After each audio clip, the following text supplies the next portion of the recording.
आप सुन रहे हैं 91.2 NIBH हेलो दून।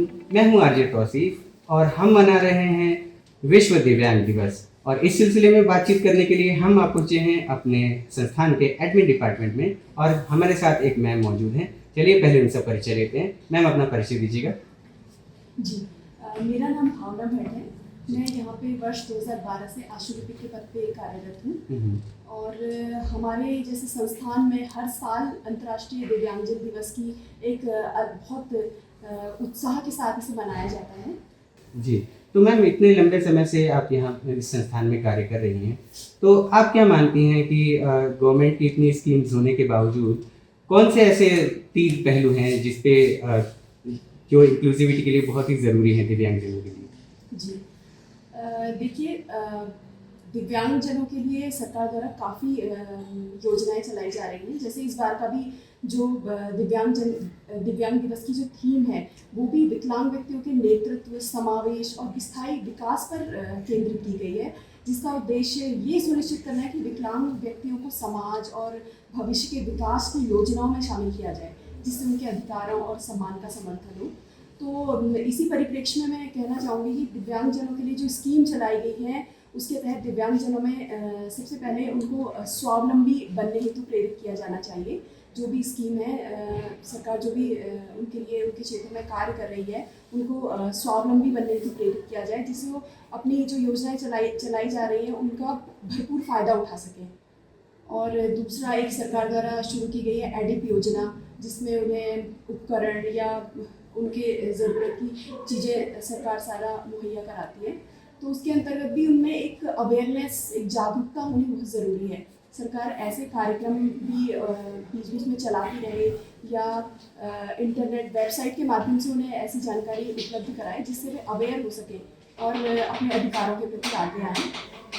जी। और जैसे हमारे सीमांत क्षेत्र हैं वहाँ पे जो दिव्यांगजन हैं उनको अभी योजनाओं के संबंध में भी जानकारी पूरी तरह से नहीं मिल पाती है।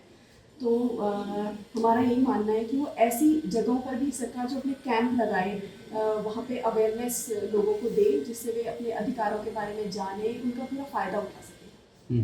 तो मैम जैसे आप 13 सालों से यहाँ पे कार्य कर रही हैं, तो कभी कोई ऐसे दिव्यांगजन मिले हैं जिनसे आपको लगा हो कि हाँ इनसे भी कुछ हमें सीखने को मिला? जी बहुत सारे हैं। यहाँ पे मैं 13 साल से यहाँ पे काम कर रही हूँ। यहाँ पे मैंने हर स्तर में लोगों को देखा है। जैसे यहाँ पे छोटे बच्चे हैं, ट्रेनीज़ हैं, उसके अलावा हम यहाँ पे काम कर रहे हैं, हमारे साथ के जो एम्प्लॉय हैं, कलीग्स हैं, वो भी हमारे दिव्यांगजन, उनसे भी हमें काफ़ी प्रेरणा मिलती है।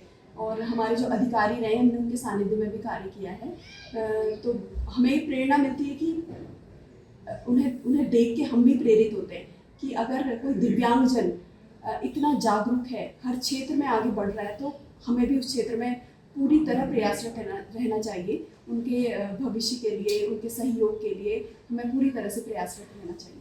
बहुत बहुत धन्यवाद मैम अपना कीमती समय देने के लिए। हमारे साथ एक और सर मौजूद हैं, चलिए हम उनसे बात करते हैं। सर अपना परिचय दीजिएगा। मेरा नाम Inder Dutt, legal consultant NIPVT Dehradun, और लगभग 1-2 सालों से मैं यहाँ पे।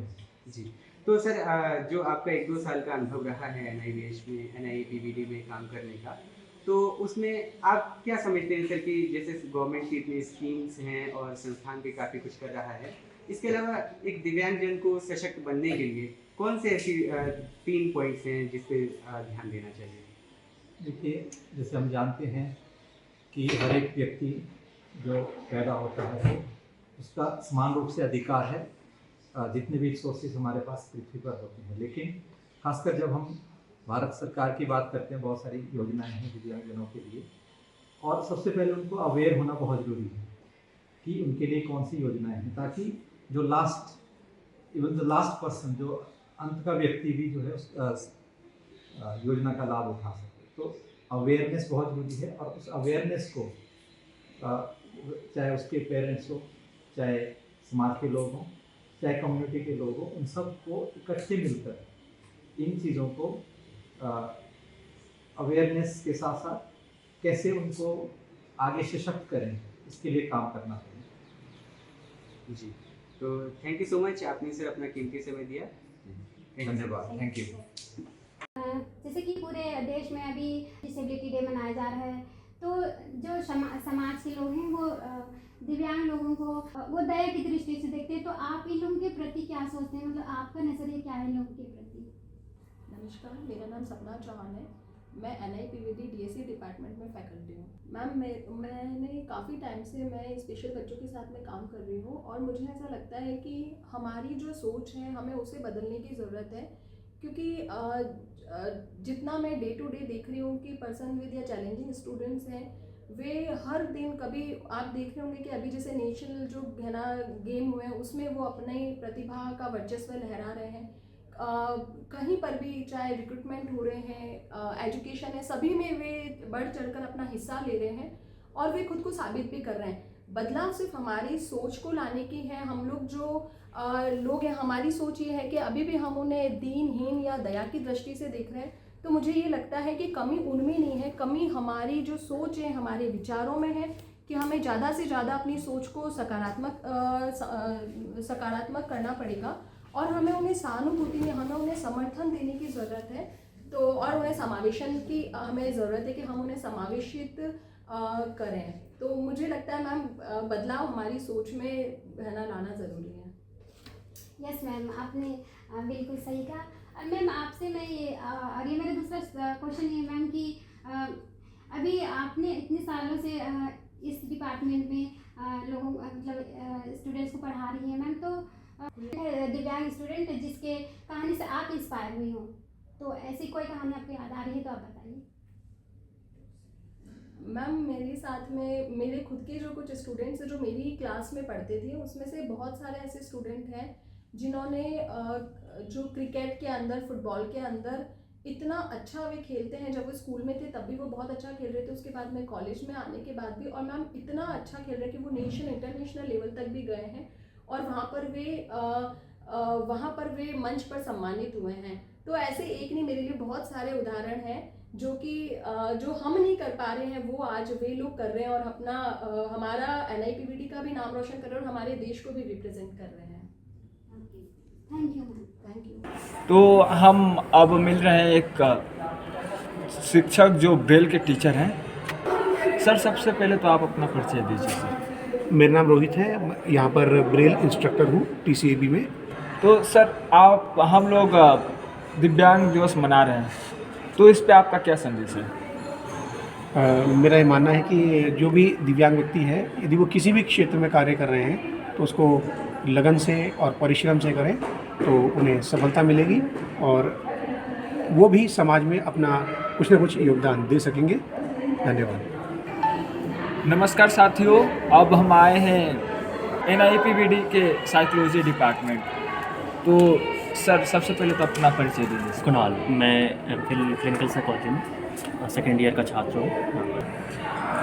सर कई दिव्यांग बच्चे आते हैं, कई बचपन से होते हैं, कई लेफ्ट ब्लाइंड होते हैं, तो ऐसा कोई चीज़ जो आपने उनसे सीखा हो?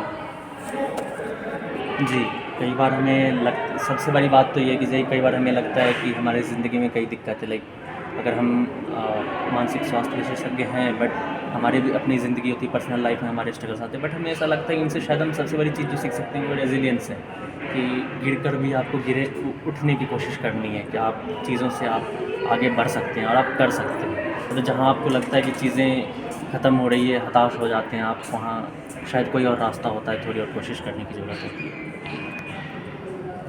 जी सर, धन्यवाद सर। हम आए हैं NIPVD के डिपार्टमेंट TCAB। तो सर सबसे पहले तो आप अपना परिचय बताइए सर। देवीलाल है, मैं यहाँ पर department of skill development and economic empowerment, जिसको पहले TCB कहते थे, इसमें ओरिएंटेशन एंड मोबिलिटी इंस्ट्रक्टर हूँ जी। Yes sir. विश्व दिव्यांगजन दिवस मना रहे हैं, तो TCAB विभिन्न कौशल विकास के लिए कार्य करता है। यहाँ एडजस्टमेंट का कोर्स भी होता है, तो जो लेफ्ट ब्लाइंड होते हैं तो उनके जीवन में मतलब एडजस्टमेंट का कोर्स कितना महत्वपूर्ण है सर? जी बहुत महत्वपूर्ण है, क्योंकि 3 महीने बिल्कुल आमूल चूल परिवर्तन के लिए हम लोग काम करते हैं उनके जीवन में, क्योंकि अचानक वो लोग दृष्टिबाधित हो जाते हैं तो बहुत सारी समस्याओं के साथ वो आते हैं।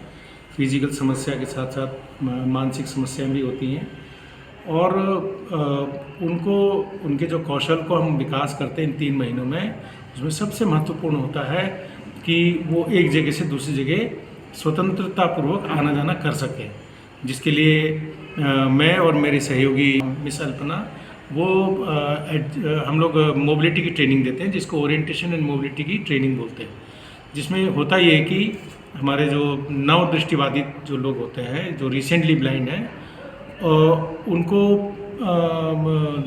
दिशा का ज्ञान होना बहुत मुश्किल हो जाता है। उनके लिए दायां बायां या सीधे चलना बहुत दिक्कत हो जाती है, यानी कि उनका एक मेंटल मैप जो होता है वो उसको क्रिएट करने में बड़ी दिक्कत होती है।